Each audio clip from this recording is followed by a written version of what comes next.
Have you noticed that most black people keep dogs normally out in the yard? The animals, they don't allow them to live in the house with them. But that's changing, and that's why I made this lie down with dogs, you get fleas. And it's more or less a line that tells me, which it should tell you, about the relationship between Europeans and us, especially people of color. Now, you may think that they're your friend. And when you're small children, you can see that we gravitate toward one another. But when you get old enough, and their daughters get old enough, their sons and daughters get old enough, they make sure that they separate them from you. Your friendship ends. That goes in school.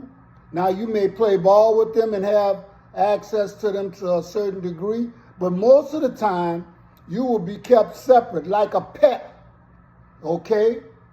And I'm going to tell you the reason why. But first, let's lie down with this statement that I made. I got it from somebody else.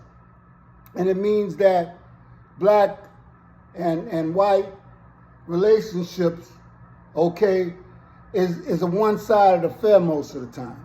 And what I mean by that is, you may want to be friends with this person, this European, but we have seen in the last couple of 100 years, maybe 1,000 years, that they do not look at you as a friend. Now, I am not talking about every single person, but I am talking about the majority. And they can't see things from your point of view, and sometimes they're not even looking. I've had people to tell me that to my face, and okay? They will never trust you, and they think of you as a pet, mostly because you're not one of them and what they have done to you. See, they realize that's why they want to get as far away from us as possible, because they understand what their forefathers and their relatives and ancestors have done to us and people all over the globe. And you think that you get away with things, but you do not. Sooner or later, things catch up with you. It's like the dollar and this great nation that we talk about. Which I want to talk about that is because have you always, you always hear Europeans talk about, if you don't like it, then why don't you leave? No, nobody's going to leave, because we're indigenous to this land. No matter what. We're indigenous by African roots, Indian roots, or what have you. And I mean that because black people were over here long before people even thought there were people over here. Long before the Bering Strait and all of that stuff. You know what I'm saying? Now, we're in the process of concretely proving all of this. Okay? But I had a woman on here the other day who said it out her mouth about the agreements between Indians and black people. But that's okay.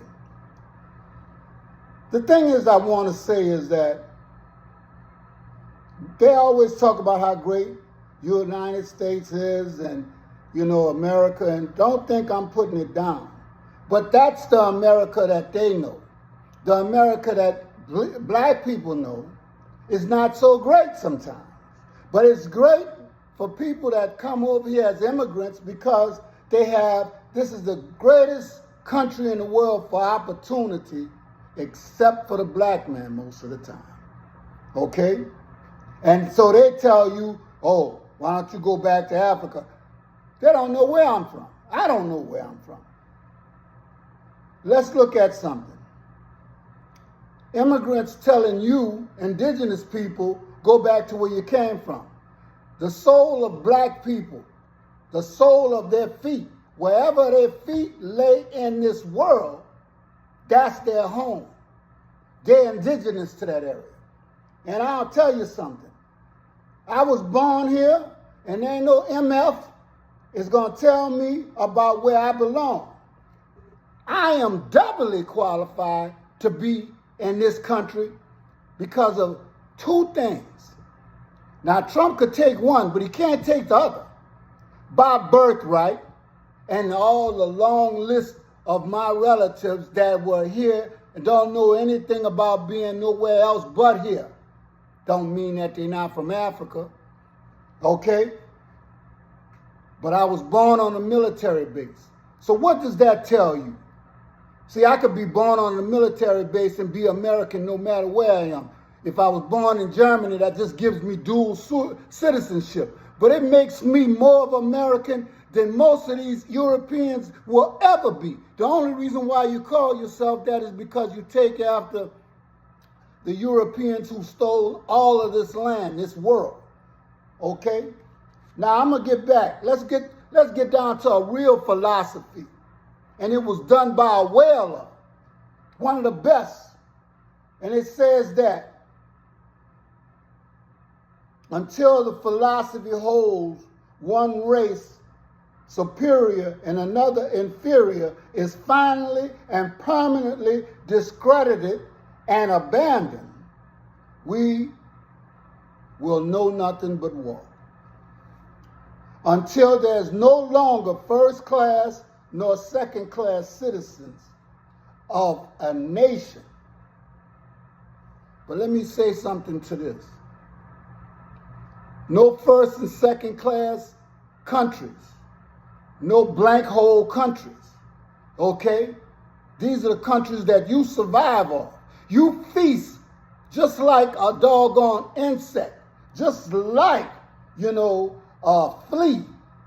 You have been drinking the blood of Africa for so long you're drunk on it. And now you can't stand to have no military or financial interest in Africa. And that's why you act the way you do when you can't get what you want. But until the color of a man's skin is of no more significance than the color of his eyes, it is war. So, you can get off of that stuff talking about America is the greatest place to be, greatest country there is, the greatest in opportunity for immigrants, especially if you're white. But if you're black and white folks, how do we set aside or deal with fear? Because most of this stuff comes from fear. You notice whenever Europeans come at you, they come at you with a mob. Now, I'm not saying that they don't know how to defend themselves, because I didn't saw some rough white boys. I ain't gonna lie to you. I call them white boys now, but they're Europeans, because I don't want to give you the notion that white supremacy is a big thing, because I don't see none of that. Even though I know there is a construct or a system in place called white supremacy, but I don't want to call you white, because you're not. You're just a person with no color. We need to understand our power. Do you realize that every election cycle they want us to vote from a position of fear, not a position of power? We act like power is the thing that is primarily our problem. We don't know how to handle it, we don't know how to exercise it, and we don't know how to deal that power out to get what we want. Okay? But if we are not organized, we can't produce better choices. I just wanted to do something light, not heavy, and I wanted to say something else. See, to me, this is a news broadcast, okay? BLACK, Black Newscast, okay, coming to you live. But you don't respect that, because you're so used to seeing somebody that's European giving you the news, spoon feeding you lies, telling you all the things that you should do and be afraid of, when you should be more afraid of the way you think and the way that you act than anything else.